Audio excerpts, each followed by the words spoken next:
Hello friends, welcome back to ड्यूबडी। CUET 2024 को लेकर के एक बहुत इंपॉर्टेंट अपडेट आया है एनटीए की तरफ से, जिसको हम लोग डिस्कस करने वाले हैं इस वीडियो के अंदर। सो सीयूईटी यूजी जो है वो इस बार हाइब्रिड मोड में होने वाला है। हाइब्रिड मोड का मतलब ऑनलाइन प्लस ऑफलाइन दोनों मोड के अंदर जो है आपका सीयूईटी का एग्जाम होने वाला है। एंड जो आपकी सब्जेक्ट चूज करने की जो आपको लिमिट दी गई थी लास्ट ईयर 10 थी, वो भी रिड्यूस कर दी जाएगी। कितनी की जाएगी एंड कैसे आपका एग्जाम होगा, बहुत सारे इंपॉर्टेंट न्यूज जो है इस आर्टिकल के अंदर है, तो मैं आपको फटाफट सारी बताने वाला हूँ। आप ध्यान से सुनना। अगर आप नहीं सुनेंगे तो ये पॉसिबिलिटी है कि जो चीज़ आपको पता होनी चाहिए, जो आपकी प्रिपरेशन में काम आएगी, उसको आप मिस कर देंगे एंड आप कहीं ना कहीं अपने ड्रीम कॉलेज तक नहीं पहुंच पाएंगे। सो चलिए यार, स्टार्ट करते हैं। देखिए, सबसे पहले आपको ये पता चल गया कि हाइब्रिड मोड में होने वाला है। दैट मीन्स कि ऑनलाइन भी होगा और ऑफलाइन भी होगा। मिक्सर जो है वो इस बार देखने को मिलने वाला है, ऑनलाइन और ऑफलाइन का। कंडक्टेड ऑनलाइन, जब से ये 2 साल से स्टार्ट हुआ है, अभी तक ऑनलाइन हो रहा था, but right now hybrid mode में ये स्टार्ट होगा। ये इंडियन एक्सप्रेस ने जो है यहाँ पे लिखा है। रजिस्ट्रेशन फॉर द एग्जामिनेशन, सबसे इंपॉर्टेंट कि रजिस्ट्रेशन कब शुरू होगा भाई। 19 फरवरी को जो है रजिस्ट्रेशन स्टार्ट हो जाएगा। अभी तक का जो आइडिया आया है एनटीए की तरफ से कि 19 फरवरी को स्टार्ट कर देंगे। वैसे नीट का हो चुका है कल से, तो 19 तक लगभग आपका स्टार्ट हो भी जाएगा। According to the senior officials in the UGC, आपका एग्जाम पहले ही एनटीए बता चुका है कि 15 मई से लेकर के 31 मई तक होने वाला है। 15 ऑफ मई 2024 से लेकर के 31 ऑफ मई 2024 तक होगा। एंड इस बार आपको मेजर चेंजेस देखने को मिलेंगे कि जो सब्जेक्ट्स हैं वो आपके कम कर दिए जाएंगे। आप अभी तक 10 सब्जेक्ट सेलेक्ट कर सकते थे सीयूईटी के एग्जाम के अंदर, जो आगे आपको यहाँ पे देखने को मिलेगा कि वो 6 कर दिए गए, कम कर दिए गए। रीजन भी दिया गया है, वो भी अपन देखेंगे। उसके साथ साथ the subjects with higher registration, the test will be conducted using OMR seat.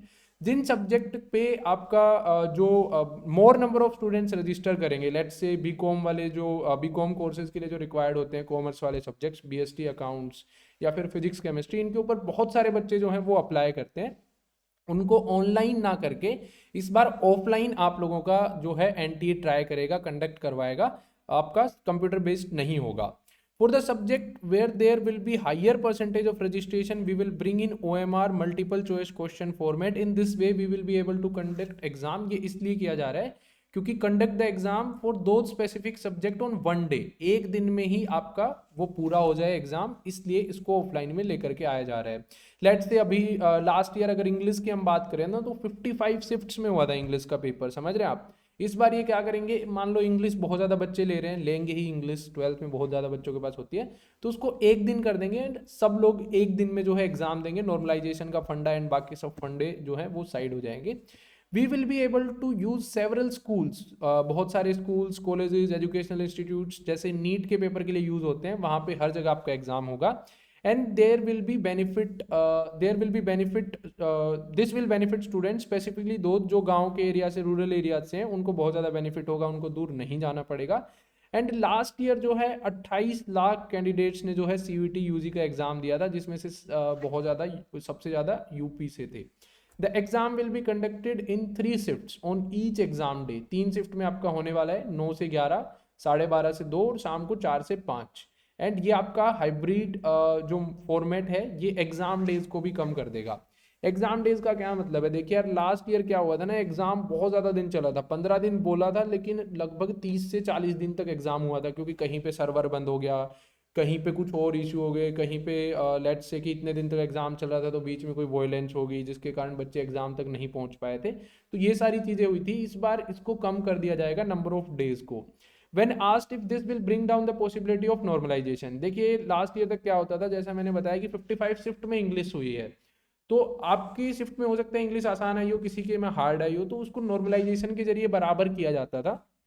तो अब इसके ऊपर भी एनटीए अभी गाइडलाइन निकालेगा कि नॉर्मलाइजेशन इस बार होगी या नहीं होगी। अगर मेजर सब्जेक्ट सारे एक ही दिन में हो रहे हैं, तब तो नॉर्मलाइजेशन का इशू जो है वो नहीं आता है।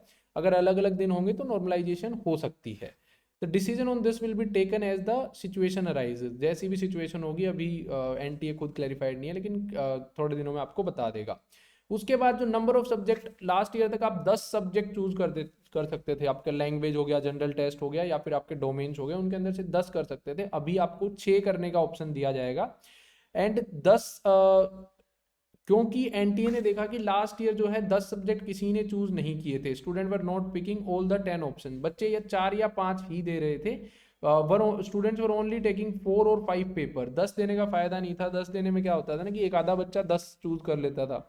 अब उसके लिए पूरा अलग से आपका अलॉटमेंट होता था सेंटर का, एंड बहुत ज़्यादा चीज़ें जो है कॉम्प्लेक्स हो जाती थी। तो इस बार क्या कर रहे हैं कि 6 पेपर आपको सेलेक्ट करने देंगे, जिसमें से 2 लैंग्वेज हो जाएंगी आपकी, एक जनरल टेस्ट हो जाएगा आपका, और आपका 3 डोमेन पेपर हो जाएंगे। तो 2 लैंग्वेज प्लस एक general test, 3 plus 3 domain paper. NTA is also working on ensuring the difficulty level of the CUET as moderate to avoid stress among the students। जो आपका CUET 2024 का पेपर है वो बहुत ज़्यादा हार्ड नहीं आएगा, मॉडरेट ही रखा जाएगा, आपको टेंशन लेने की ज़रूरत नहीं है, ज़्यादा स्ट्रेस लेने की ज़रूरत नहीं है। सो ये एक बहुत इंपॉर्टेंट न्यूज़ जो है आप लोगों के लिए, जो भी CUET 2024 देना चाहते हैं, NTA की तरफ से आई है।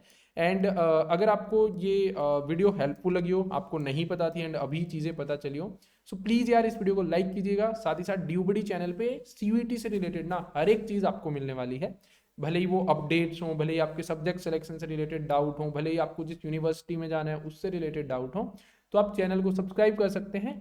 एंड मिलते हैं एक ऐसी ही वीडियो के साथ। धन्यवाद।